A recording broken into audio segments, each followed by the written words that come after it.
Salut à toi, aventurier. Alors aujourd'hui, je voulais vous parler de Broken Compass et de sa gamme.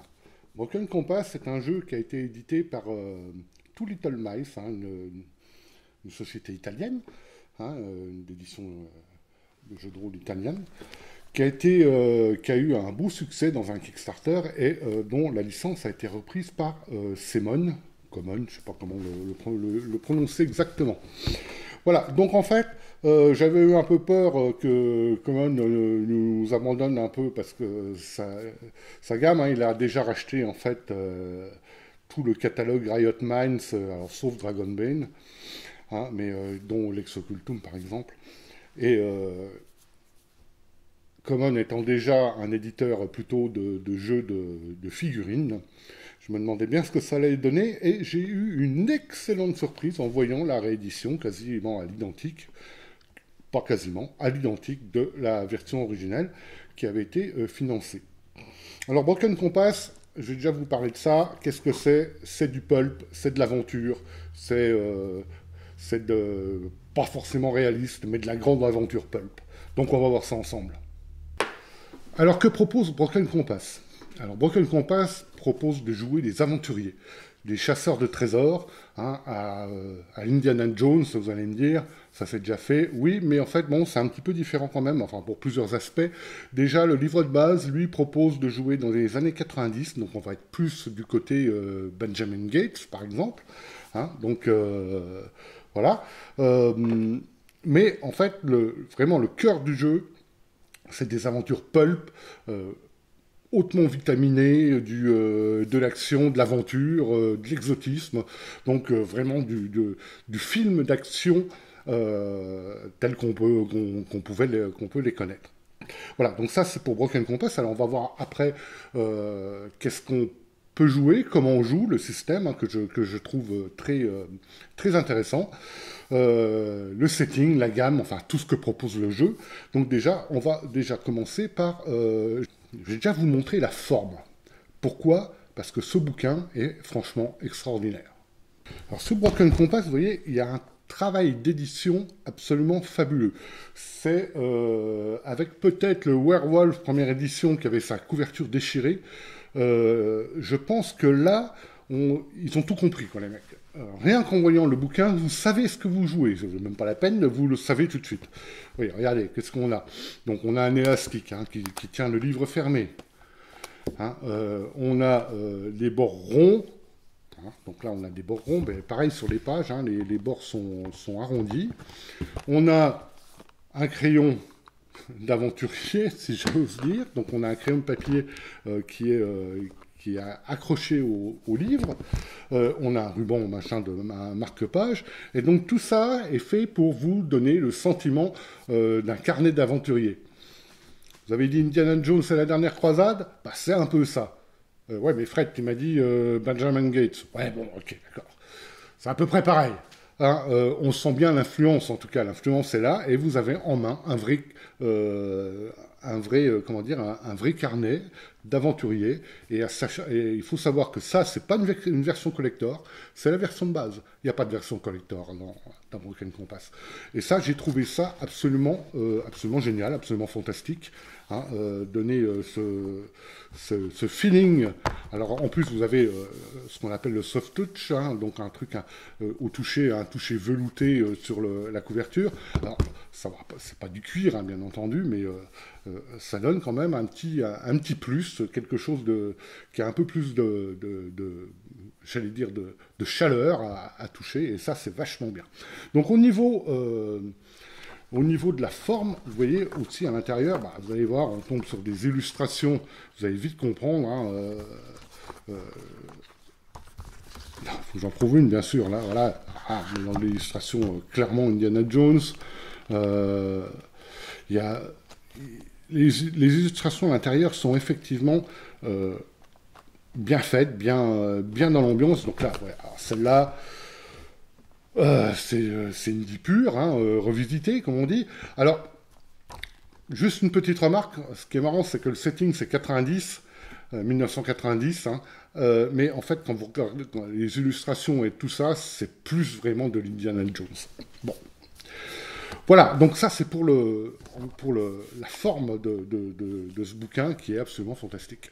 Voilà, c'est tout ce que je voulais vous dire là-dessus, et franchement, c'est génial. C'est vraiment génial.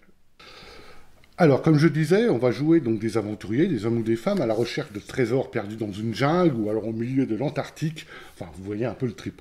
Et on a toute la section 1, l'esprit de l'aventure, qui... alors d'habitude, je ne lis pas trop les trucs là, parce que c'est un peu comment jouer, vous expliquer un peu comment jouer, le monde, etc.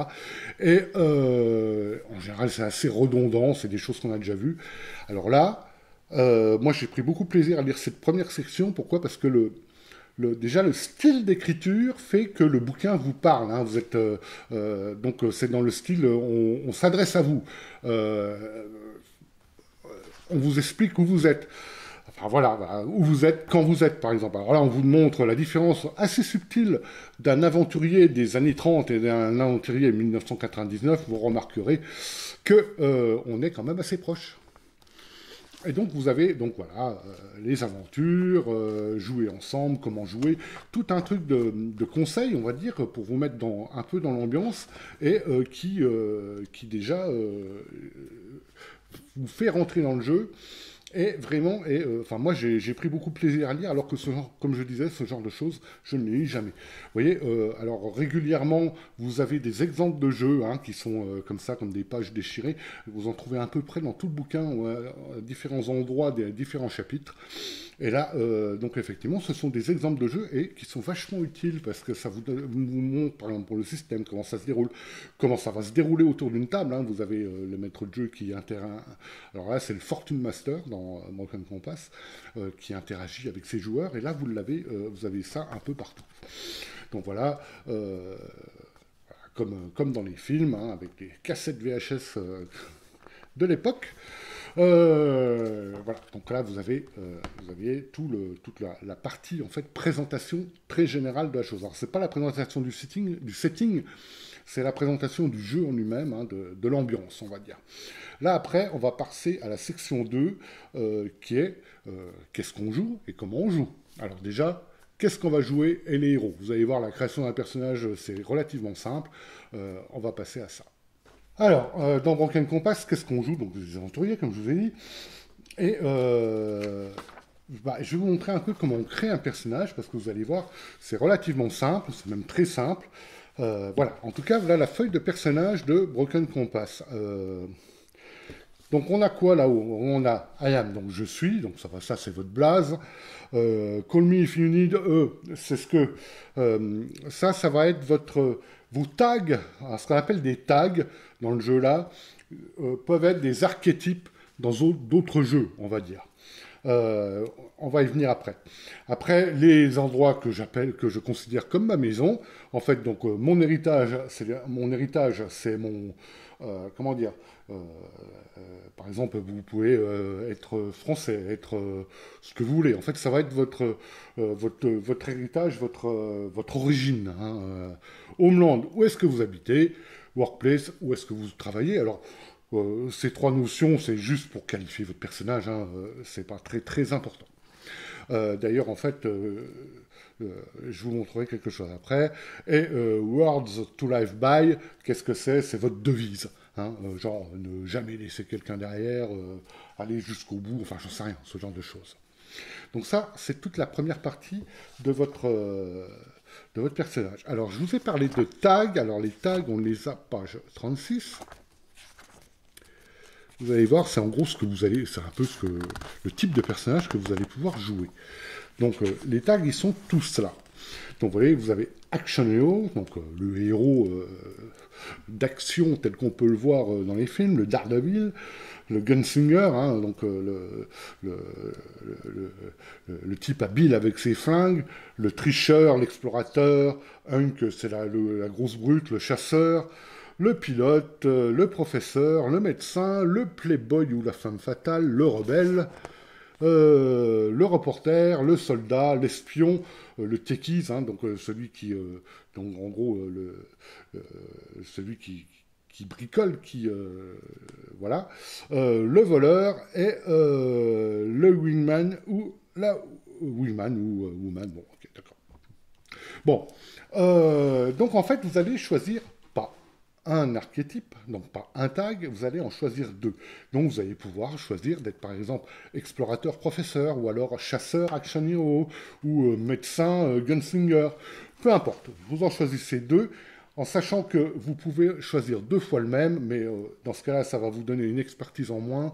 Mais alors oui, ça va être c'est ça, oui, ça va parce qu'en fait, je suis un peu confus, désolé. Donc, vous allez choisir deux tags. Ces tags, si je les mets à côté de la feuille de personnage, vous allez vite comprendre. Les tags sont liés à un champ, donc le field, et à des skills, et une expertise. Donc, vous allez cocher, enfin, vous voyez, vous avez les petits diamants, là, vous allez noircir les petits diamants de ce que votre champ d'action, donc là, le fil pour Action Hero, c'est action, donc vous allez cocher ça, en gros, en dessous, vous avez 8 skills, 8 compétences, et vous allez cocher dans chaque, en fait, votre petit diamant associé. Et vous avez une expertise. L'expertise, ce n'est pas un diamant à cocher, c'est à noter ici. L'expertise, en gros, ça va vous donner des avantages quand vous êtes dans votre domaine d'expertise. Voilà. Qu'est-ce qu'on a d'autre donc les 8 talents. On note les... Voilà. Oui, en sachant que dans le domaine d'expertise, vous pouvez en choisir un en plus. Vous avez l'expertise qui est notée, plus une autre. Voilà. Donc vous avez 8 talents, effectivement, et 2 complètement libres que vous choisissez. Mais donc, comme vous allez choisir 2 tags, vous allez vous allez avoir 2 fois vos skills, 2 fois vos champs d'application, etc., etc. Voilà. Donc, par contre, effectivement,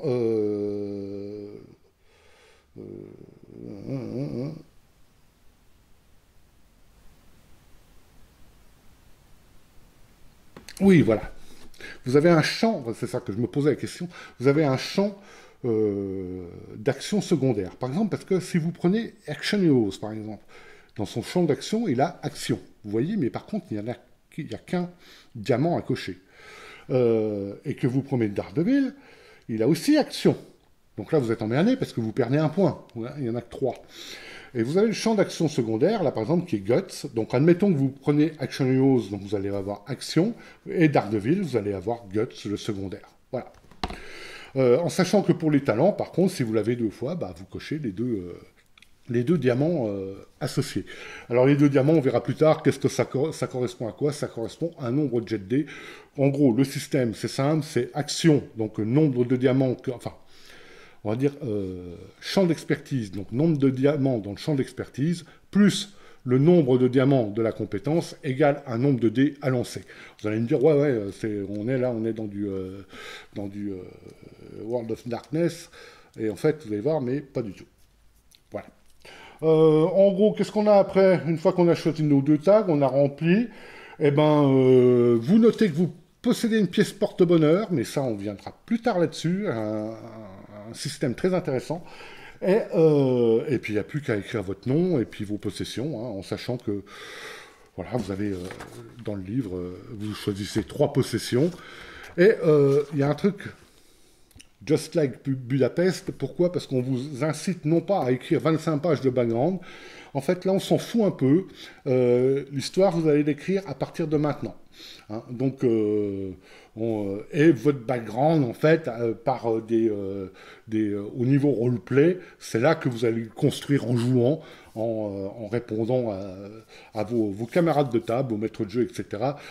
Par exemple, il vous donne l'exemple, comme quand on était à Budapest, voilà, c'est juste un petit truc qui va donner un tout petit élément de background. Pas la peine de faire 25 pages, on est dans l'action présente, on va dire.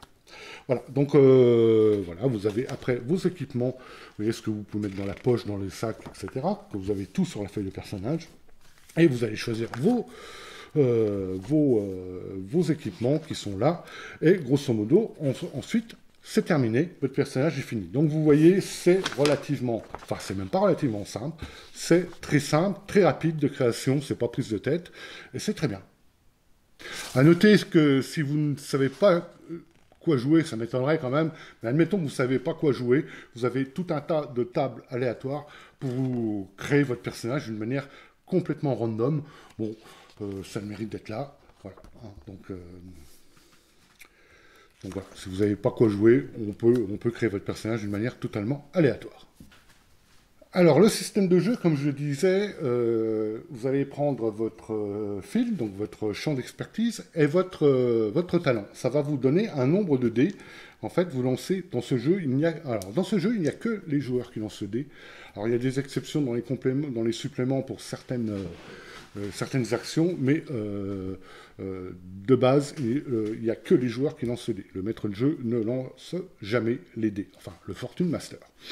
Donc, ça va vous donner votre compétence plus votre champ d'expertise, un nombre de dés égal à vos nombres de diamants que vous avez. Donc, comme je l'ai dit, par exemple, admettons que vous ayez 5 dés, et le but, le but va être de faire des paires, des brelans, des quintes, donc en fait des figures. Hein, et ça va vous donner un niveau de succès. Bon, c'est assez flou, je vais rentrer dans le détail. Bon, alors je vais rentrer dans le détail. Bon, là, je vais être obligé de prendre mes notes. Donc voilà.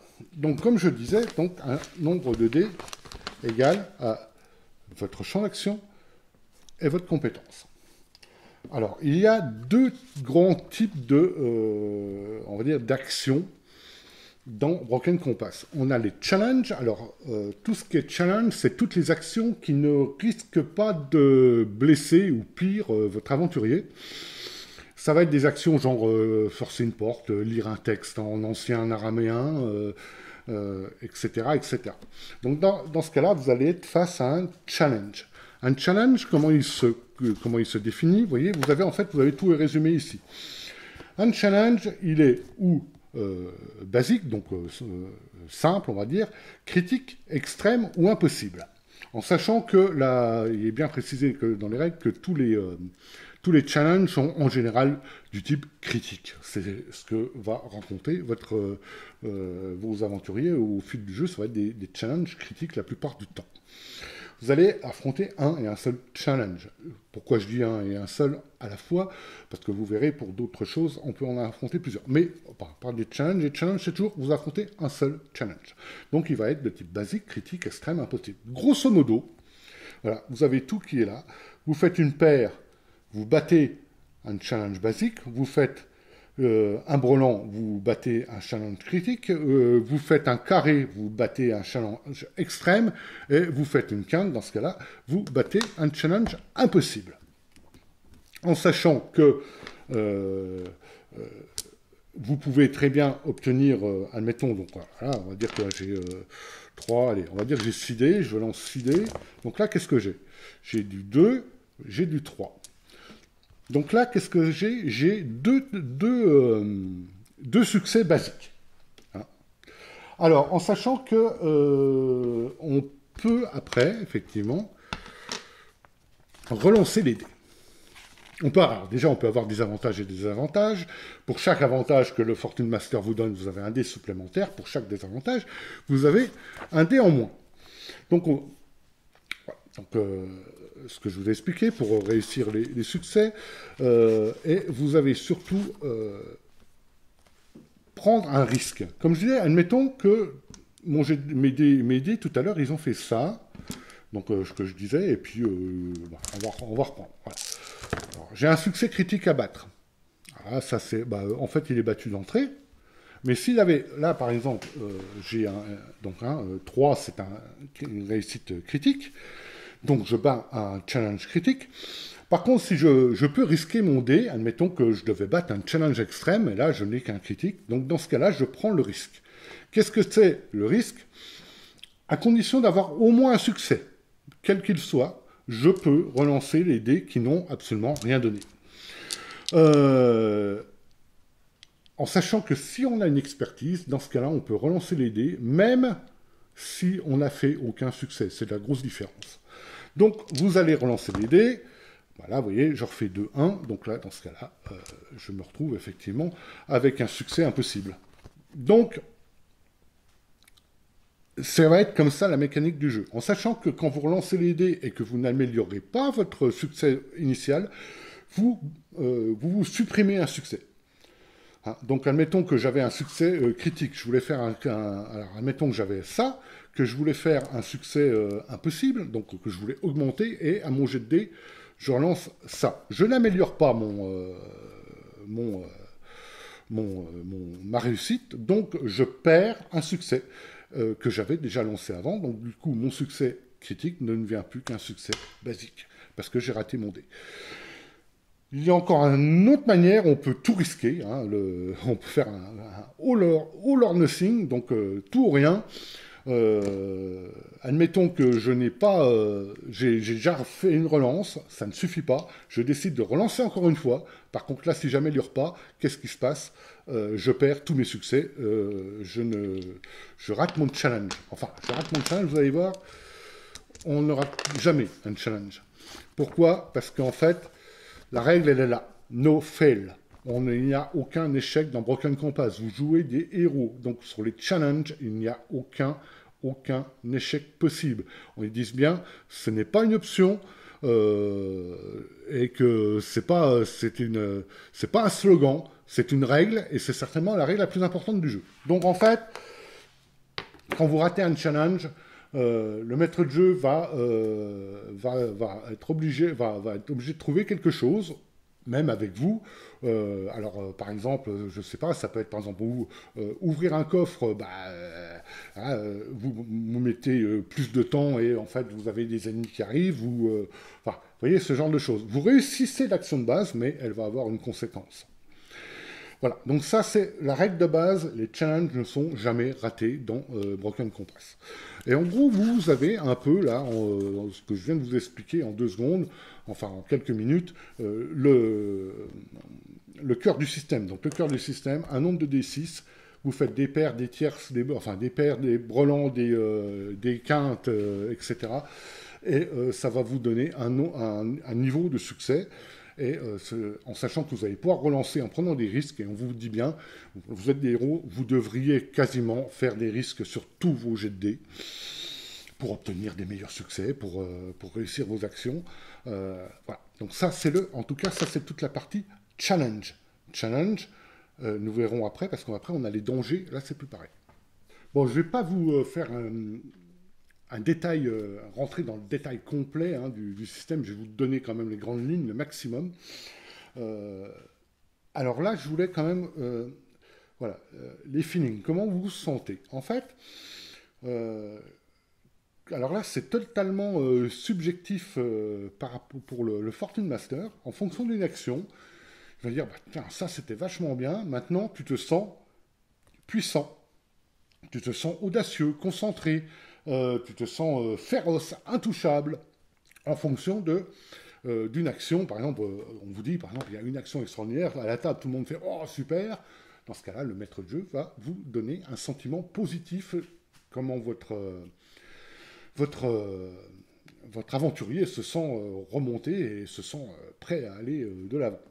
Et ça, quand vous avez un sentiment positif, ça va vous donner un avantage dans un champ d'expertise. Donc si vous vous sentez puissant, vous allez avoir un avantage en action. Si vous vous sentez audacieux, vous allez avoir un avantage en guts. Si vous vous sentez concentré, ça va être un avantage en connaissance, etc. Mais il y a aussi les bad feelings. Alors les bad feelings, c'est le contraire. Hein. Vous avez échoué une action, tu m'as dit, Fred, tu ne peux jamais échouer une action. Oui, on ne peut pas échouer une action, mais il peut y avoir quand même des conséquences un peu négatives. Donc là, vous avez le contraire, en fait, l'opposé des good feelings, vous avez les bad feelings, genre bleeding, vous êtes en train de saigner, alors là, ça va être... vous allez avoir un désavantage en action, en sachant que quand vous prenez un bad feeling, si vous avez un good feeling, vous pouvez les annuler. Ils s'annulent tous les deux. Donc, un good feeling vous donne un avantage, un bad feeling, un désavantage. Et vous les notez, vous voyez, sur la feuille de personnage, vous avez tous ces endroits pour le noter. Et ça, moi, je trouve ça assez... ça donne un petit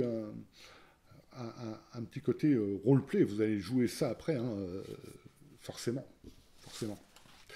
Donc ça, c'était les sentiments, feel good, feel bad, etc. Voilà. Comme je disais, toujours là, des exemples qui vont vous aider à comprendre les règles. Fred. Bien. Maintenant, on va passer aux dangers. Alors, les dangers, c'est comme les challenges, mais là, vous allez risquer votre peau. Alors, ils sont étalonnés comme les challenges, basique, critique, extrême, impossible, donc comme on a vu tout à l'heure. Une particularité quand même pour les dangers, c'est que eux, vous pouvez en affronter jusqu'à 3 en même temps. On va me dire, affronter 3 dangers. Alors oui, par exemple, il y a un excellent exemple, page 98, qui est là. Alors l'exemple, par exemple, vous êtes sur un pont de corde, vous tenez une machette dans une main et dans l'autre l'idole que vous venez de récupérer dans le temple. À ce moment-là, le pont de corde casse, et là, le Fortune Master peut vous dire, tu es face à 3 dangers. Un danger critique pour toi, parce que le pont de corde est en train de casser, donc tu vas tomber.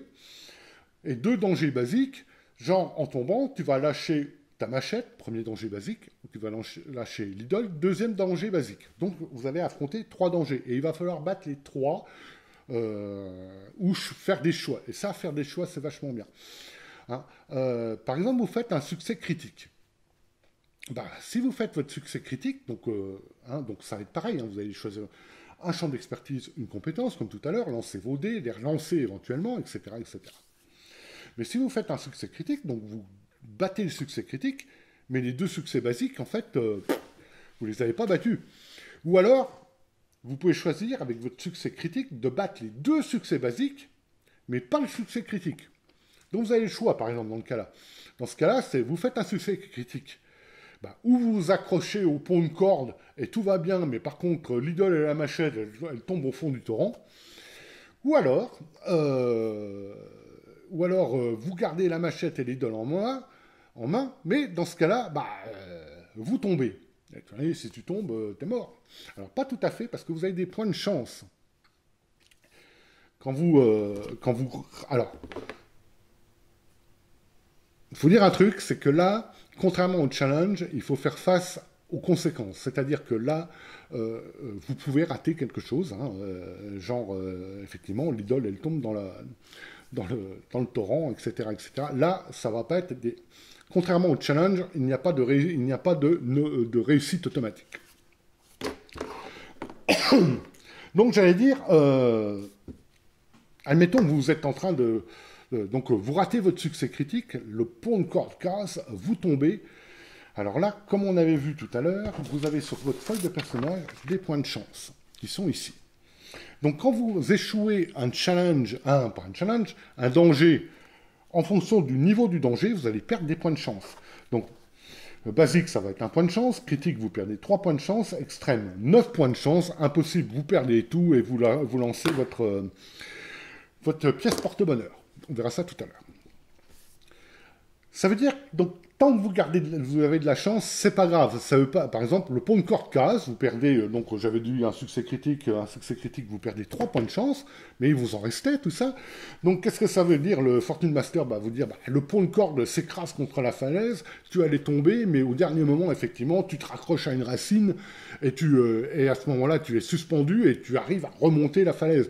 Un peu, si vous vous souvenez, dans Indiana Jones et la dernière croisade, quand le tank tombe dans la falaise, que tout le monde pense que Indy est mort et qu'ils sont en train de regarder en bas et que Indy revient de l'autre côté en remontant le canyon.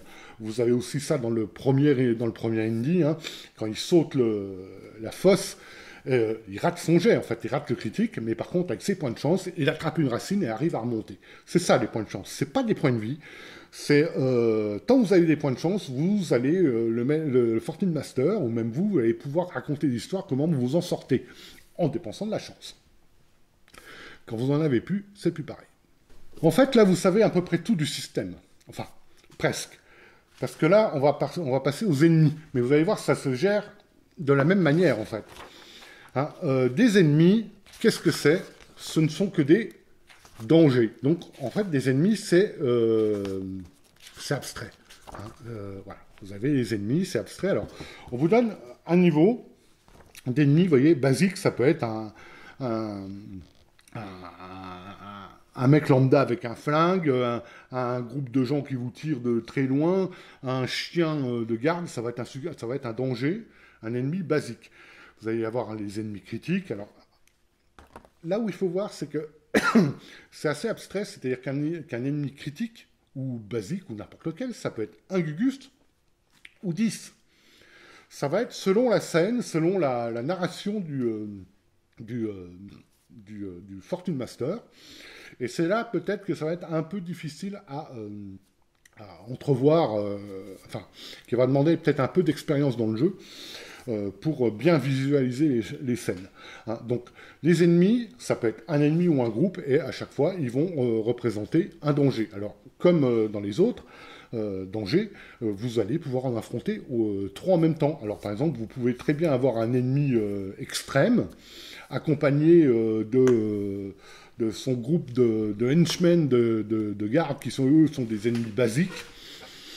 Et pour les vaincre, alors en sachant que pour les vaincre, il faut en gros vaincre 3 fois le danger pour éliminer complètement une menace quand c'est un ennemi. Alors en sachant que, et là j'aime bien en fait au niveau du système, on a les combats à main nue. Alors les combats à main nue, vous lancez le... Il n'y a que vous qui lancez... Il n'y a que le joueur... Enfin, c'est toujours le joueur qui lance, il n'y a que le joueur qui lance le dé. Mais là, vous allez lancer votre dé. Si vous réussissez, vous touchez. En gros, si vous ratez, vous perdez des points de chance. Hein. Et là, dans ce cas-là, c'est toujours pareil. Ça veut dire que c'est l'autre qui vous a touché, grosso modo. Enfin, qui vous a touché, ou le maître de jeu va vous raconter son histoire. Ou vous allez raconter votre histoire. Par contre, sur les tirs, vous allez lancer le tir. Par contre, si vous ratez, grosso modo, vous ratez. Mais par contre, là, les ennemis vont riposter et il va falloir que vous esquiviez les tirs, etc. Donc, vous allez obligé, effectivement, de faire votre danger par rapport de vaincre le danger de niveau de votre ennemi quand il vous tire dessus pour éviter les balles. Alors, il y a un exemple intéressant encore pour donner sur les points de chance. Alors c'est pas très clair hein, ce que je raconte, c'est pas simple à expliquer comme ça en une demi-heure, mais en sachant que, comme je vous ai dit, dans le jeu, il y a toujours ces pages-là, et ces pages-là sont vachement bien, c'est des exemples de jeu, et ça vous met vraiment, vous avez toutes les explications, et vous voyez, c'est beaucoup plus clair en les lisant. Par exemple, admettons que vous êtes en train de ramper au sol pour essayer de vous sortir d'un guet-apens. Vous avez un danger, donc des ennemis qui vous tirent dessus, vous ratez votre esquive, vous perdez vos points de chance associés. Qu'est-ce que ça veut dire ? Peut-être que ça veut dire que le méchant qui dit à ses sbires « Stop, je le veux vivant !» Et dans ce cas-là, c'est votre chance qui a fait que vous n'avez pas été abattu comme un chien. Par exemple, ça, vous voyez, c'est un exemple de narration. Ça ne veut pas dire simplement que vous avez évité les balles, ça peut simplement dire qu'il y a quelqu'un d'autre qui l'a empêché, et ça va orienter la narration, ça va orienter le récit, et ça devrait donner à la fin quelque chose. Il faut que ça aille toujours vers de l'héroïque, et que ça serve l'histoire. Pardon. Voilà, grosso modo pour les dangers. Alors vous avez un exemple, la page 134 que j'ai noté. Vous avez un tas d'exemples en fait de dangers et d'ennemis. Hein, donc ça va des dangers basiques jusqu'aux dangers. Voilà, par exemple vous avez un Gugus qui est comme un tank en fait dans sa constitution, et c'est Henchman qui arrive à côté avec des barres de fer. Donc là, vous avez un danger extrême avec deux dangers basiques. Le danger extrême va représenter l'armoire à glace, et le basique va représenter les deux Henchmen qui arrivent avec leurs barres de fer. Donc vous avez des exemples comme ça, donc il va falloir ça va vous donner des idées comment calibrer vos aventures. Donc voilà, et là, en gros, sachez, vous savez presque tout, parce que là, je vais revenir sur la chance. Une fois que vous avez plus de chance, autant dire que là, c'est la merde. C'est la merde, pourquoi? Parce que le prochain danger que vous n'allez pas pouvoir vaincre, quel qu'il soit, en fait, vous allez devoir faire face à une mort certaine. Donc en gros, tant qu'il vous reste votre pièce porte-bonheur, ça peut encore aller. Pourquoi? Comment il fonctionne? Alors, j'ai pas de pièce, ça d'ailleurs. Non, j'en ai pas avec moi. Bon, c'est pas grave. Vous avez une pièce porte-bonheur. Quand vous avez plus de chance, le prochain danger, vous lancez votre pièce en l'air, vous regardez, pile. Alors, je sais plus si c'est pile ou face, peu importe. Pile, le danger, la pièce porte-bonheur a fait son effet, le danger est passé, et vous la gardez. Face, pareil, le danger est passé, c'est réussi, tout ça. Par contre, vous perdez votre pièce porte-bonheur. Donc là, la prochaine fois, ça va très mal se passer. Et là, vous allez, en gros, faire face à une mort certaine. Là, en fait, votre brave aventurier va passer l'arme à gauche. Alors, en sachant qu'il y a quand même un truc qui est vachement bien, alors ça, c'est à voir avec le Fortune Master, voir si ça sert l'histoire, mais ça pourrait être vachement bien, c'est-à-dire, il vous explique qu'entre 2 séances, si le joueur vous donne il vient de perdre son personnage, mais il va inventer une histoire, etc., pour dire, en fait, mon personnage est toujours vivant parce qu'il s'est passé ça. Et donc, vous allez pouvoir le faire revenir à la session d'après, et j'aime bien l'idée, en fait, mais bon, ça, c'est à condition que le Fortune Master soit d'accord, on est bien d'accord. Mais j'aime bien le fait que la mort n'est jamais définitive, du moment qu'elle... déjà, s'il meurt, c'est un héros, hein, donc il faut qu'il meure comme un héros. Et surtout, il peut très bien revenir, alors que tout le monde était persuadé qu'il était mort, revenir à la session d'après. Et ça, on est vraiment un peu dans les films, et on est vraiment là-dedans. Vous allez voir pourquoi je dis film, parce qu'en fait, toutes les parties de Broken Compass sont structurées comme des séries. Vous voyez, là, c'est la fin d'un aventurier, donc on vous explique effectivement. La mort certaine, est-ce que j'allais d'ailleurs revenir des morts? Voilà, donc, mais tout ça, c'est expliquer un peu comment le gérer. Dans le chapitre 5, qui est à la recherche des trésors, et comme ce chapitre est vraiment très intéressant, il va vous expliquer en fait comment vous donner des idées, vous donner des guides pour créer vos propres aventures. Donc en fait, vous voyez, action, improviser, s'adapter, etc., etc. Et en fait, comment eux, ils voient le jeu. Donc le jeu, pour eux, pour les auteurs, il doit être découpé en épisodes, hein, ou à faire un... Alors vous allez dire, ils enfoncent des portes ouvertes. Oui et non. C'est-à-dire...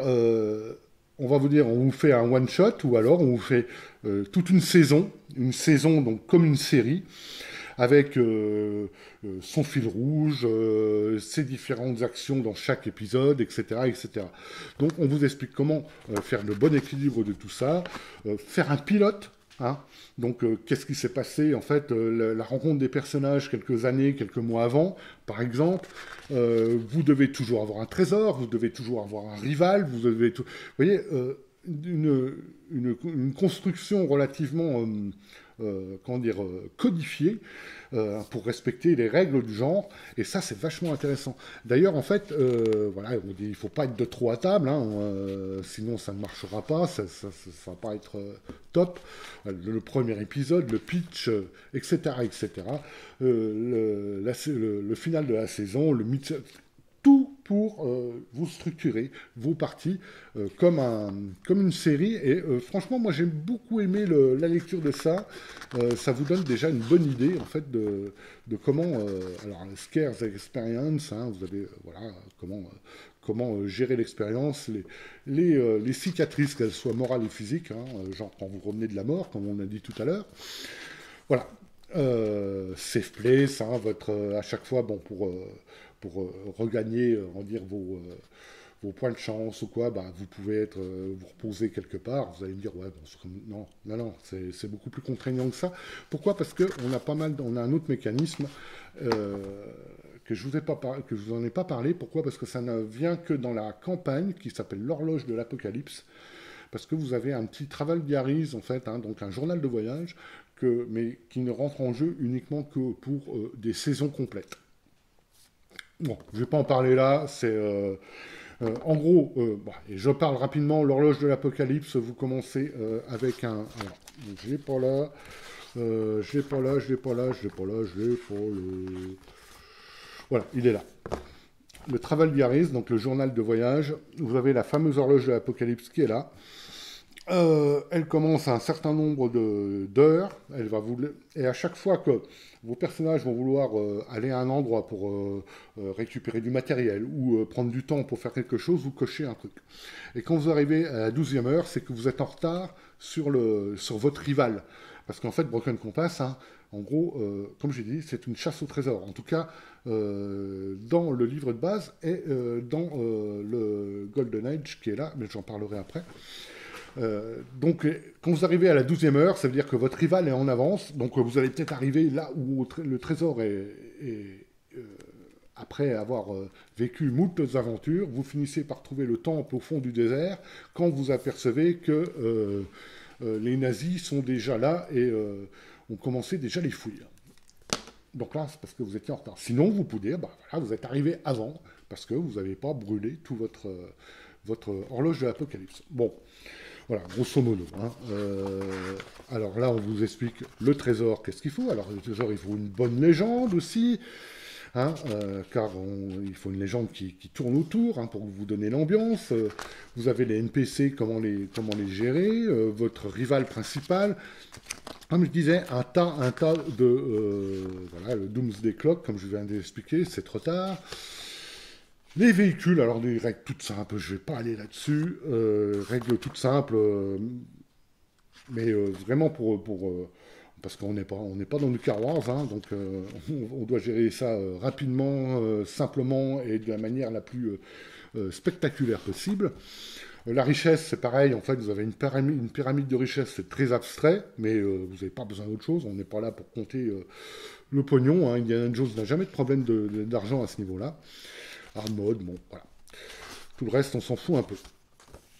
Voilà, donc tout le chapitre pour vous aider à construire ça, donc il faut retenir en saison pour reproduire en fait les séries ou les séries de films ou les séries de TV tout court. Et ce chapitre-là est vachement intéressant, il ne faut pas l'oublier à la lecture. En général, c'est beaucoup de blabla, mais là, c'est vachement bien fait. Alors, maintenant qu'on a vu tout ça, on a vu un peu le système, un peu ce qu'on jouait, on va regarder un peu le setting qui est proposé dans le livre de base. Donc, le setting, c'est 1999. Donc, c'est pas vraiment 1999, mais en fait, c'est l'époque des années 90. Donc là, on va vous expliquer grosso modo. Alors bon, pour ceux qui l'ont vécu, comme moi par exemple, ça ne va pas être très utile parce que vous connaissez un peu. Pour les autres, pour les plus jeunes, c'est très intéressant. On va mettre le focus sur la technologie, vous dire que les téléphones portables et tout ça, on n'en est qu'au début et ça marche pas partout, etc. Internet, n'en parlons pas. Ce genre de choses. Donc vous avez la technologie, vous avez les objets des années 90, vous avez comment traiter tout ce qui est surnaturel dans les années 90, hein, parce qu'on disait tout le monde aurait envie de voir c'est là où on avait les grands films d'horreur et les grands films fantastiques au ciné. Donc on vous montre, on va dire, donc le surnaturel dans les années 90, c'est ça, en vous donnant des petits, c'est un petit peu, comment dire, un ajustement par rapport au surnaturel tel qu'on peut le voir dans d'autres époques. Les trésors, alors là, ce qui est bien, c'est que vous avez toute une liste de trésors possibles hein, sur lesquels lancer vos joueurs. L'Atlantide, le corps de Hendal, la cité perdue de Kalari, et à chaque fois, vous avez, vous voyez, une légende qui va avec, Et ça, c'est le trésor des Templiers, l'or de Montezuma. Voilà. Et à chaque fois, avec une légende qui va avec, qui va vous... donc là, votre trésor à chercher. Alors, en sachant que il vous propose, quand vous commencez une partie, éventuellement, de le faire un peu à l'impro, de voir avec vos joueurs, qu'est-ce qu'ils ont envie, où ils ont envie de jouer, quel trésor ils ont envie de chercher. Et là, hop, vous vous lancez là-dessus.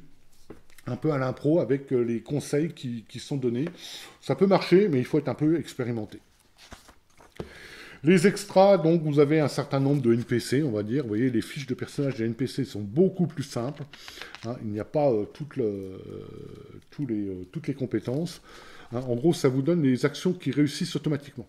Voilà. Bon, on ne va pas rentrer dans le détail, mais grosso modo, c'est ça. Le détective, le hacker, le voleur de tombes, le mercenaire, le sergent, etc., etc. Et à la fin, on a un scénar dans le livre de base qui est en fait ce qu'il appelle un pilote. Donc en fait, c'est un standalone, hein, ça ne va pas être une campagne, ça ne va pas être une série, il y a un seul scénar. Et en fait, il faut voir... Alors, vous avez des personnages pré-tirés, hein, que vous allez pouvoir utiliser. Et voilà comment est un scénar de Broken Compass, voilà comment il est organisé. Il est organisé par scène 1, scène 2, etc., etc. Et par tag, c'est-à-dire, vous voyez, tout ce qui est en gras. Donc, une place sauvage, une clé, donc la clé, un rival, et tous ces tags doivent être... Ça veut dire que vous allez pouvoir, avec ce canevas, choisir vous-même la place sauvage, la clé, le trésor, etc. Et ça va vous donner simplement le script du scénar en remplaçant les éléments par lesquels vous voulez. C'est assez intelligent parce que du coup, vous pouvez, on va dire... adapter le canevas, adapter le script à vos envies.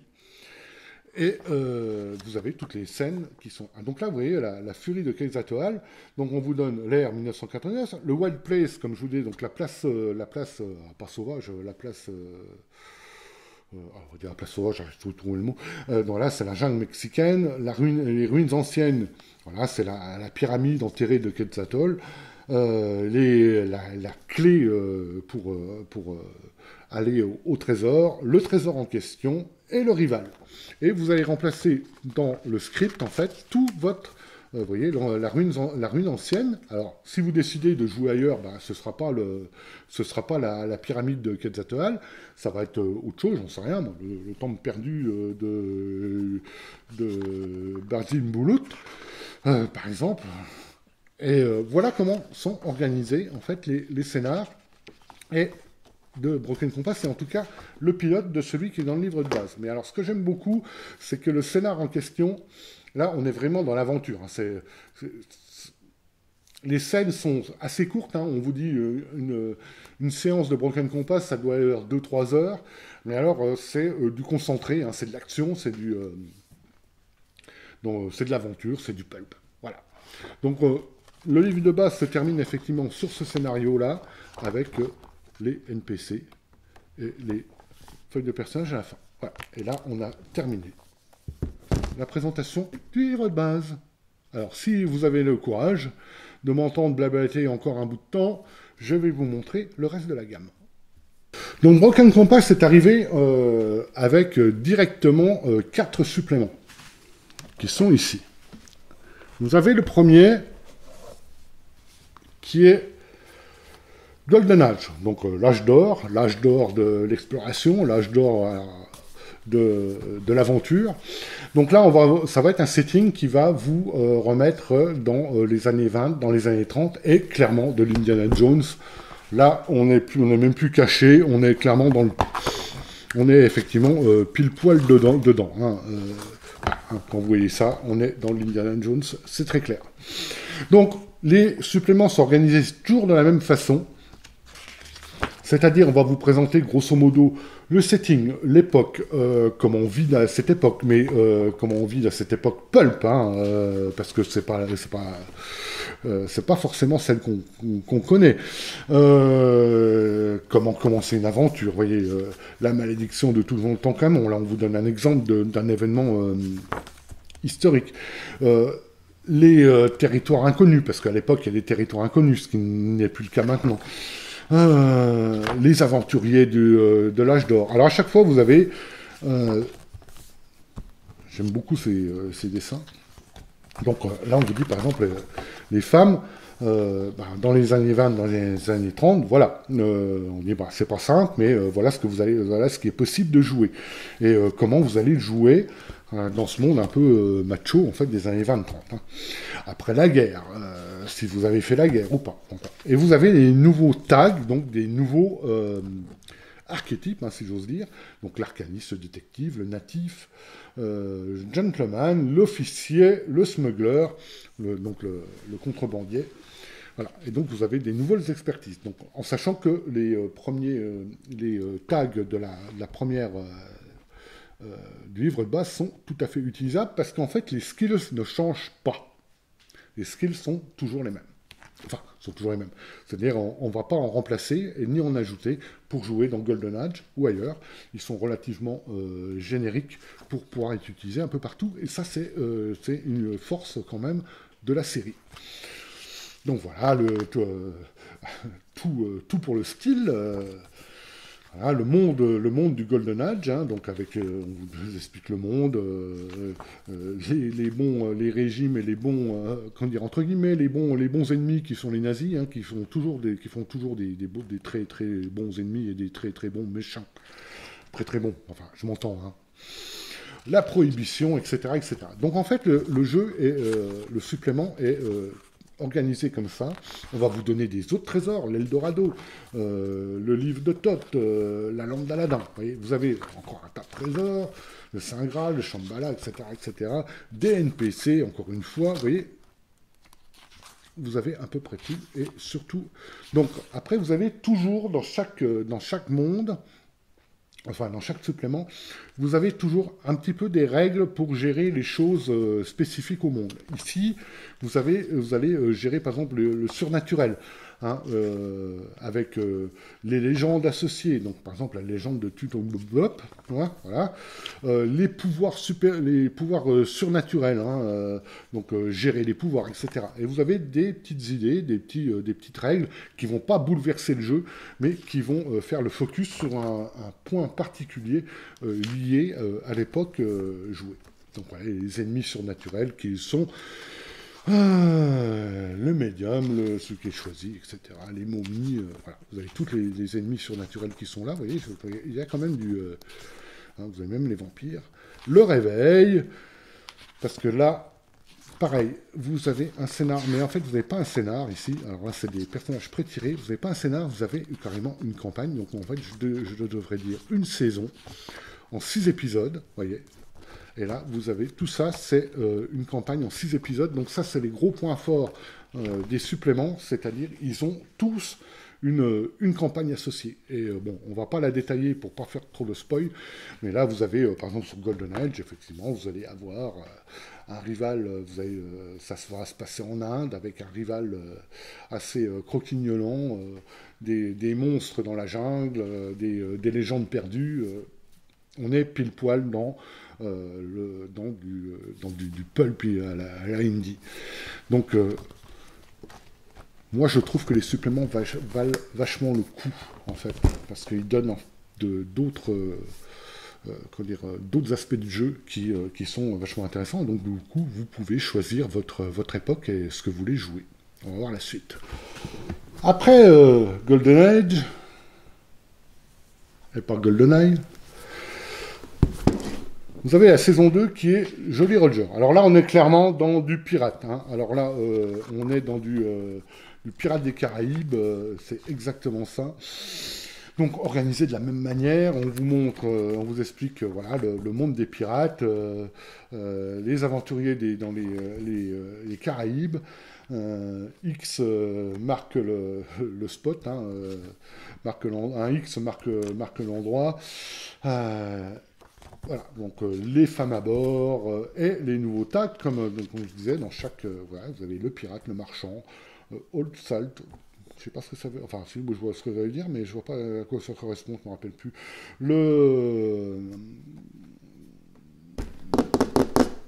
Ah merde, celui qui est sur un bateau. Le sailor. Putain, des fois je trouve plus mes mots. La personne de confiance, le marin. Le marin, Fred. Les expertises associées, alors là on a les autres, on a la religion, les bateaux, la mer, vous voyez, vous avez des expertises différentes. Les cicatrices permanentes, vous allez pouvoir perdre un œil, perdre une jambe, avoir une jambe en bois, vous voyez, comme ce brave personnage. Voilà, la mer des Caraïbes, donc ça c'est tout le setting, hein, voilà, où ça se passe. Hein, donc les différentes villes, la Havane, Kingston, l'île de, enfin, Tortuga, Nassau, vous avez toutes les armées des Caraïbes, avec les lettres de marque hein, pour les corsaires, la British, la East India Company, le trafic d'esclaves, la technologie, donc avec les flingues, hein, on adapte un peu les règles pour avoir les flingues à silex, etc., etc. La richesse, donc vous avez tout un tas de trucs, et toujours cette affiche que je trouve fantastique, qui va vous donner en fait des trésors associés au thème. La tombe du capitaine Morgan, le trésor de Francis Drake, etc., le trident de Poséidon. On vient au NPC, vous voyez, parce qu'en fait, c'est exactement de la même manière. La piraterie, on vous explique la piraterie. Moi, je trouve que ce supplément est vachement bien. Le code des pirates, le drapeau pirate, etc., etc. Vous voyez, vous avez donc les différents capitaines pirates avec leurs histoires, un peu tout. Et vous avez des règles. Comment on s'aventure sur l'océan? Donc les règles en mer, les règles pour les navires, les changes, l'action des équipages, poursuivre un vaisseau, combattre un vaisseau. D'ailleurs, en fait, ce qui est marrant, c'est que c'est vachement mieux expliqué et mieux détaillé que dans 7ème mer. Je ne sais pas si je vous ai déjà présenté la vidéo ou pas, mais moi, qui ne m'a pas du tout convaincu. Par contre, là, ça m'a vachement bien convaincu. Le combat naval, vous voyez, vous avez à peu près tout avec les exemples de jeu, etc., etc., etc. Et à la fin, donc les rôles d'un navire, hein, les rôles dans un navire, hein, on vous explique tout. Vraiment tout. C'est les duels, parce que là, on a un petit système de jeu différent, où là, le maître de jeu va lancer les dés aussi en cas de duel. Le jeu, donc vous avez voilà pour faire des jeux d'argent. Moi, je trouve que c'est vraiment super et toujours à la fin, voilà encore une saison avec ces NPC, enfin ces personnages prétirés. Vous faites ce que vous voulez ou vous prenez les vôtres et pareil. Donc là pas de spoil, mais une saison complète donc dans le monde des pirates avec tous leurs épisodes et tout le script comme j'ai expliqué tout à l'heure. Donc Jolly Roger, vous allez jouer les pirates, excellent supplément sur les pirates, vraiment je suis très convaincu par celui-ci. La saison 3 maintenant, on n'arrête plus. La saison 3 c'est Voyage extraordinaire. Alors, ne vous trompez pas, ce n'est pas en VF, hein, c'est de la VO. Alors, Voyage extraordinaire, qu'est-ce qu'on va jouer? Alors, on va encore changer complètement d'univers pour jouer du steampunk dans l'univers de Vernien. Encore une fois, une réussite. Enfin, pour moi, de toute façon, pour moi, tout Broken Compass est vraiment une réussite fantastique. Donc, pareil, donc, vous voyez... moi j'adore. Alors celle-là, cette illustration, je l'adore. Il y a tout. Voilà, vous avez tout là-dedans. Vous avez l'imaginaire, vous avez Verne, vous avez la lune de Méliès, vous avez le pas le Nostromo, le sous-marin de Nemo. Enfin, voilà. Et donc pareil, donc voyage extraordinaire, on vous explique.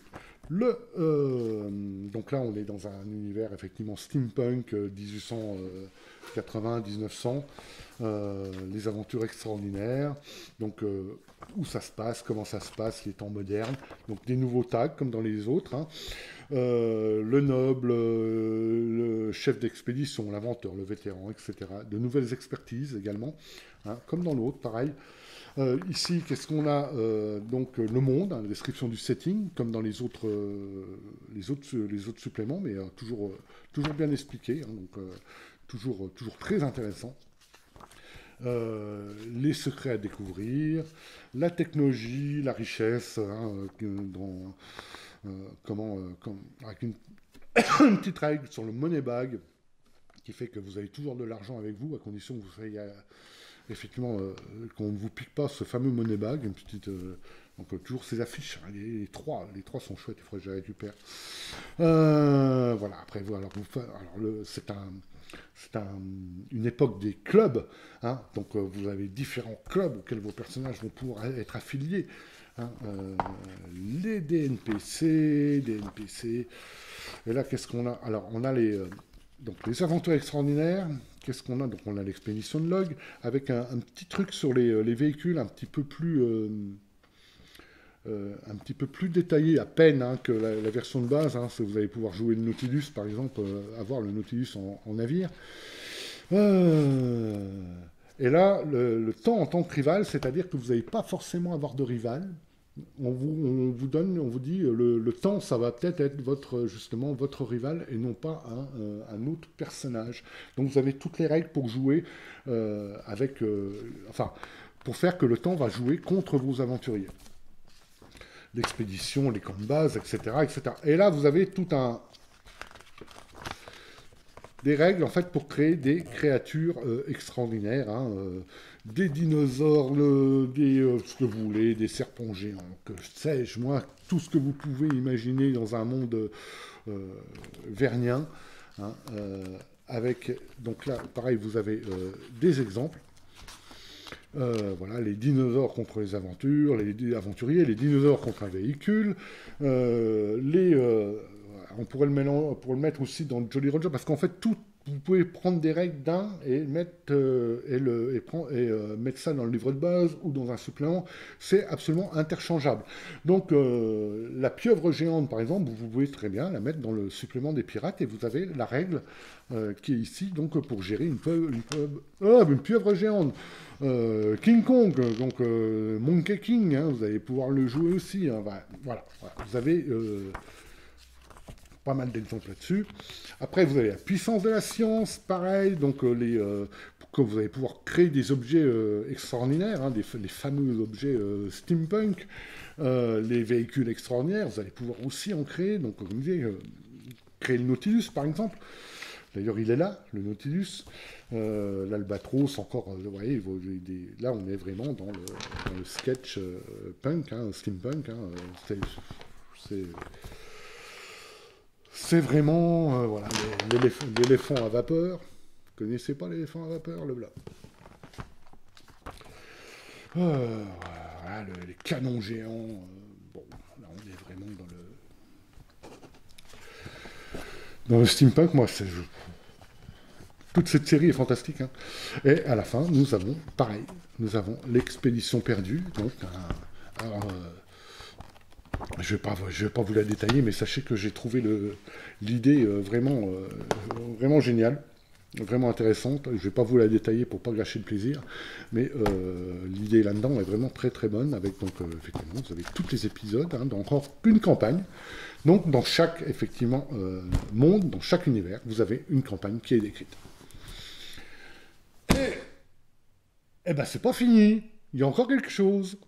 Et oui, il y a encore quelque chose, il y a le what if. Alors le what if, non, c'est pas un what if si si quelque chose était arrivé, en fait, c'est un what if si avec ça dans mes aventures. C'est-à-dire que les mecs les éditeurs, enfin les créateurs du jeu, se sont dit finalement on n'a pas créé assez de choses, donc on va vous en donner plus. Alors vous les modifiez, vous les modifiez, comme on dit, vous voulez faire un hack de notre système.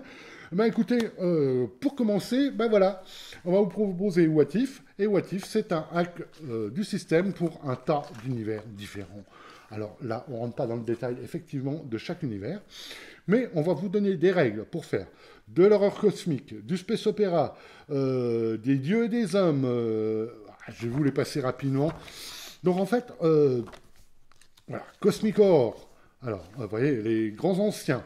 Vous allez pouvoir faire un peu du Cthulhu, si vous voulez, là-dedans. Avec des nouveaux tags. Vous voyez, pour chaque nouveau, avec des nouvelles règles. Hein, pour chaque univers proposé, vous avez des nouvelles règles. Vous avez la folie. Vous avez toujours des personnages prétirés. Et après, on passe à la suite. Vous voyez, c'est pas très très détaillé, mais vous avez des règles, des nouvelles règles, des pistes. Des choses pour jouer, effectivement, dans d'autres univers, en dehors des 3 saisons qui sont déjà sorties. Donc, le Space Opera, à chaque fois avec... donc, tout pareil, tag et compagnie. Je ne vais pas faire le détail à chaque fois. Règles sur l'énergie, sur Star Sword, hein, à votre avis, qu'est-ce que c'est utiliser l'énergie. Alors, utiliser l'énergie, en fait, c'est la force, hein, c'est clair. Voilà, les différents personnages... jouer dans du mythique, hein, les dieux et les hommes, jouer, qu'est-ce qu'on a après? Donc, toujours pareil, je passe, Good Boys, hein, vous voulez jouer des petits animaux de compagnie en ville, vous avez les règles pour ça, vous voyez, moi je trouve que vous pouvez jouer un oiseau, un cheval, avec les nouvelles règles pour jouer tout ça, avec vos personnages, donc à la limite... Là, on se retrouve avec un peu un système générique pour jouer un tas de trucs. Hein, et vous avez, contrairement d'acheter un tas de trucs, un supplément pour un monde, vous avez tout dans un bouquin, et vous en avez pas mal. Hein, la quête fantastique, vous voulez jouer à donjon, ben voilà, vous avez les règles pour jouer à donjon, avec la magie, Amana et compagnie. High School, oui, vous voulez faire une série teenager dans une école américaine. Voilà, vous avez tout. L'athlète, celui qui est populaire, l'introverti, le geek, le métalleux, enfin... Vous pouvez faire ça, voilà, survivre à l'école, machin, etc. Et vous pouvez mélanger aussi, hein, du coup, vous pouvez faire du Stranger Things, vous avez Dernier sur Terre, donc du post-apo, hein, il y a vraiment un tas de choses, du rétro-futur. Bon, là, vous avez compris tout de suite. On va vous proposer de faire du Blade Runner. Voilà. Les implants cybernétiques, du cyberpunk. Du Toon. Vous pouvez faire du Toon. La légende urbaine, donc avec ces monstres dans les égouts, par exemple. Hein, les aventuriers non humains. Qu'est-ce qu'on a encore? Non, ouais, parce qu'il y en a encore. Qu'est-ce qu'on a là? Alors là, qu'est-ce qu'on a? Quitter Wonderland. Ça c'est un peu, un peu particulier. On va être dans les... J'arrive pas à le définir, ce thème. Enfin bon, c'est pas très grave, vous voyez, ça va être un peu dans un monde féerique à la Tim Burton, par exemple. High Noon, du western. Alors ça, je cherchais un jeu pour faire du western, et finalement, celui-là, ça me semble vachement bien, avec une règle de duel, plusieurs étapes que j'avais trouvé vachement intéressantes. Donc, What If, comment hacker le système, voilà, on crée votre propre hack du système, créer des nouveaux tags, des nouvelles règles, tout est là. Et vous avez un crossover, et oui, pour terminer, vous avez le time travel qui vous permet de voyager dans tous ces univers que je viens de vous survoler. Je n'ai pas la prétention de tous vous les présenter, mais que je viens de survoler. Et un dernier, alors c'est Bienvenue à Fortune High. Non, c'est Fortune... Comment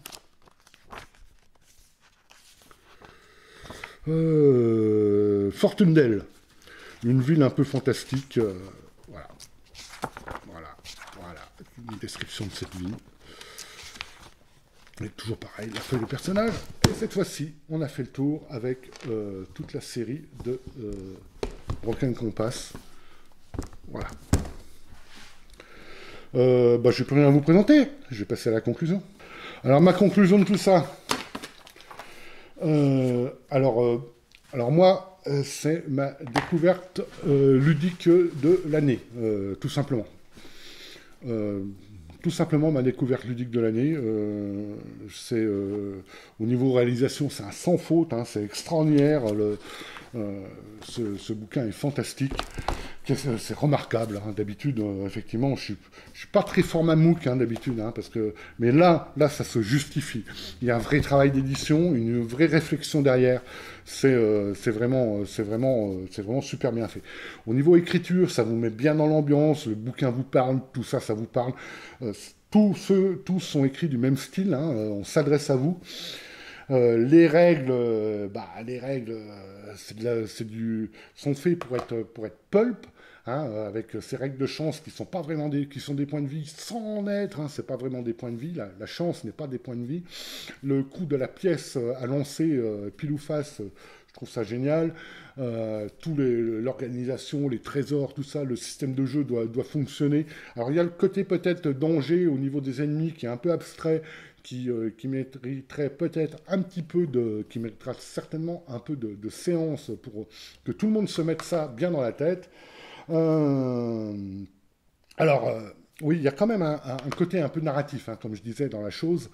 Quand les joueurs vont faire face à des challenges ou des dangers qui ratent, qui réussissent, il va falloir les impliquer. Il y a quand même ce côté narratif où les joueurs vont devoir vous décrire. Alors des fois, il y a des personnages, il y a des joueurs qui sont attentistes autour d'une table. Hein. Je pense que tout le monde en a, enfin tout le monde en connaît en tout cas. Et dans ce cas-là, les joueurs-là vont peut-être avoir plus de mal pour interpréter leur personnage, interpréter les jets de dés. On n'est pas là pour faire du jet de dés, on est là pour faire de l'aventure, de la grande aventure, du pulp, de l'héroïque, voilà. Qu'est-ce que je peux vous dire d'autre la scène de combat, peut-être un peu abstrait. Mais en tout cas, moi, je suis absolument emballé, mais vraiment emballé par ce jeu. Ces suppléments également sont... Alors, je pense que le meilleur des suppléments, c'est le jeu Jolly Roger pour jouer Pirates des Caraïbes, parce que vous avez énormément de règles, énormément d'adaptation du système pour jouer des vaisseaux pirates, des navires, la description du monde, enfin à peu près tout. Elle est super, super bien foutue. Donc, à part le livre de base, je pense que... Alors, Broken Compass, le Golden Age n'est pas forcément un truc indispensable, parce que déjà, entre les années 20 et 30, on connaît un peu. Jouer d'Indiana Jones dans les années 20 ou de jouer Benjamin Gates dans les années 90, on est à peu près quand même sur le même secteur, on va dire. Hein. Le what if est vachement intéressant avec toutes ces règles supplémentaires, ces mondes supplémentaires. Alors on n'est pas dans des descriptions précises, mais suffisamment là pour vous faire jouer, tout simplement. Par contre, les suppléments, ils ont tous effectivement une campagne, et les 3 campagnes sont vachement intéressantes. Elles sont dans le thème, c'est pas quelque chose de générique, elles sont dans le thème du supplément. Et c'est à découvrir. Donc voilà, moi la conclusion c'est que Broken Compass, je suis enthousiaste. J'espère vraiment qu'une VF verra le jour. J'espère qu'on aura un éditeur sérieux sur la VF, qui n'abandonnera pas la gamme au milieu du gué comme certains le font, enfin comme surtout il y en a un qui le fait. Et que s'il y a un éditeur qui prend ça en main, j'espère qu'il fera toute la gamme. Alors, j'ai un peu peur sur le coût de production avec les bords carrés, avec les bords ronds. Alors, les bords ronds, il n'y a que le bouquin de base, avec l'élastique, avec le crayon, avec le soft touch. Par contre, ils sont tous en soft touch. Et j'ai un peu peur, effectivement, du coût de production là-dessus, quand une VF arrivera. Mais, franchement... s'il doit y avoir un jeu à traduire dans ceux que j'ai lus dernièrement, c'est bien celui-là. Alors voilà, moi je suis très enthousiaste. Je vous remercie de m'avoir suivi sur cette longue vidéo. J'espère qu'elle vous aura plu. J'espère que ça vous donne envie à découvrir ce jeu. Alors comme d'habitude, un petit like, un petit abonnement, ça me fera plaisir. Merci à toutes, merci à tous. Je retourne immédiatement à ma carte au trésor et rendez-vous dans la jungle. Merci, à bientôt. Pom, pom, pom, pom, pom, pom, pom.